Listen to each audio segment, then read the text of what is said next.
അതിപ്പോ ഇങ്ങോട്ട് മാറ്റി വെച്ചിട്ട് അസൗകര്യമാണതേ. ചോപ്പറ നല്ല രസമായല്ലോ അത്. ചോപ്പറിലും തോരന് വേണ്ടിയാട്ടോ, വേറെ ഒന്നും ഉണ്ടാക്കാനല്ല. ഞാൻ വിചാരിച്ച് കത്തി മൂർച്ച കൂട്ടുവാന്ന്. ഇല്ല, അപ്പുറത്ത് ഇരുന്ന് പണി ചെയ്യായിരുന്നു അന്നേരം കേട്ടത്. ഇപ്പൊ അങ്ങനെ വിചാരിച്ചു. പെട്ടെന്ന് ഉണ്ടാക്കാൻ പറ്റിയ കറികളിൽ ഒന്നാണല്ലേ. അതെ, അത് അത്ര വലിയ ടേസ്റ്റ് ഒന്നും പറയാനില്ല കേട്ടോ.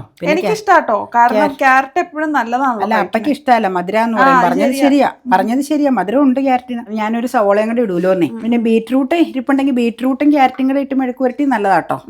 ഞാനിതിപ്പോ തോരനാക്കി അങ്ങ് വെച്ചേക്കാന്ന് ഓർത്തു.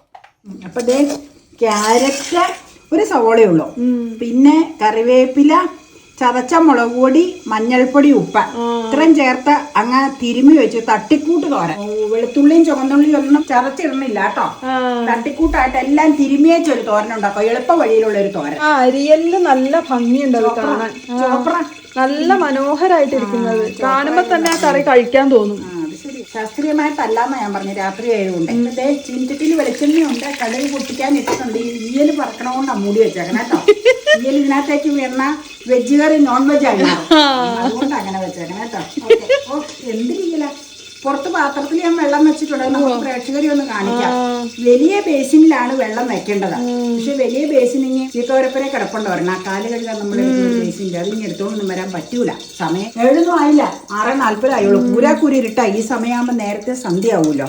അപ്പൊ ഞാൻ ഒന്നും എടുത്തോണ്ട് വന്ന് വെക്കാനൊന്നും പറ്റൂല. അത് കാരണം ഞാനിങ്ങനെ ഒരു തട്ടിക്കൂട്ടായിട്ട് അങ്ങ് ചെയ്തു. അപ്പൊ കുഞ്ഞൊരു ബേസിൻ ഇവിടെ ഫിൽറ്ററിന്റെ അടിയിൽ വെച്ചേർന്ന ബേസിൻ ഞാൻ അതിൽ ഇച്ചിരി വെള്ളം ഒഴിച്ച് വെച്ച് നോക്കിയതാ. 1-2 വീഴുമെന്നറിയാം. അമ്മച്ചി ഉള്ളപ്പോൾ വലിയ പാത്രത്തിലൂടെ പണ്ട് വെള്ളം വെക്കുമായിരുന്നു.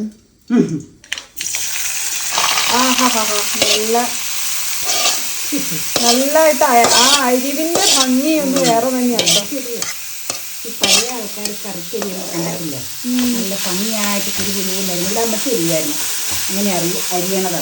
പുതിയ ആൾക്കാർക്ക് എന്നെപ്പോലെയുള്ളവർക്ക് ഒട്ടും ക്ഷമയില്ല. ക്ഷമയുള്ള ആൾക്കാരും ഉണ്ട് കേട്ടോ.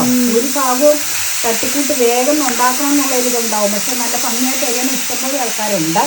ഞാൻ പറഞ്ഞത് അങ്ങനെ നൈസായിട്ട് ചെറുതായിട്ട് അരിഞ്ഞു കഴിഞ്ഞാൽ എപ്പോഴും നല്ലതായിരിക്കും സംഗതികൾ. പെട്ടെന്ന് ഒരു തോരനൊക്കെ വേണമെങ്കിൽ ഉണ്ടാക്കാൻ പറ്റും. തട്ടിക്കൂട്ട് തോരൻ ഞാൻ പറഞ്ഞില്ലേ, വേറെ ഉള്ളി ഒന്നും മൂപ്പിച്ചിട്ടൊന്നുമില്ല. ഗുണമുള്ളൊരു പച്ചക്കറിയാ, പക്ഷെ എല്ലാവർക്കും അങ്ങനെ പിടിക്കണമെന്നില്ല. അത് ഈയൽ പറഞ്ഞുകൊണ്ടാണ് മൂടിയത്. വേണം ഇതിപ്പോൾ 2 ഇളക്കം കൊണ്ട് സാധനം വേവും.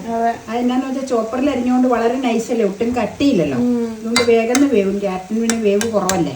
കട്ടിയായിട്ട് അരിഞ്ഞു കഴിഞ്ഞാൽ നേരെ മറിച്ച് വേവാൻ താമസം കേട്ടോ. ഇങ്ങനെ നമ്മുടെ സ്വാദിഷ്ടമായ ക്യാരറ്റ് സവോള തോരൻ ഞാൻ ബാക്കിയെടുത്ത് കോരി വെച്ചു കേട്ടോ. അതുകൊണ്ടാണ് ഇത് അമ്മയ്ക്ക് മാത്രമേ ഉള്ളൂ അല്ലേ? എനിക്ക് മാത്രമേ ഉള്ളൂ. അപ്പയ്ക്ക് ഇഷ്ടമല്ല. അപ്പയ്ക്ക് ഇഷ്ടമല്ലാത്തതുകൊണ്ട് കൊടുത്തില്ല. ഞാൻ കായ് മെഴുക്കുവരട്ടിയാണ് കൊടുത്തത്. അപ്പ കഴിക്കൂല, അതുകൊണ്ടാണ്.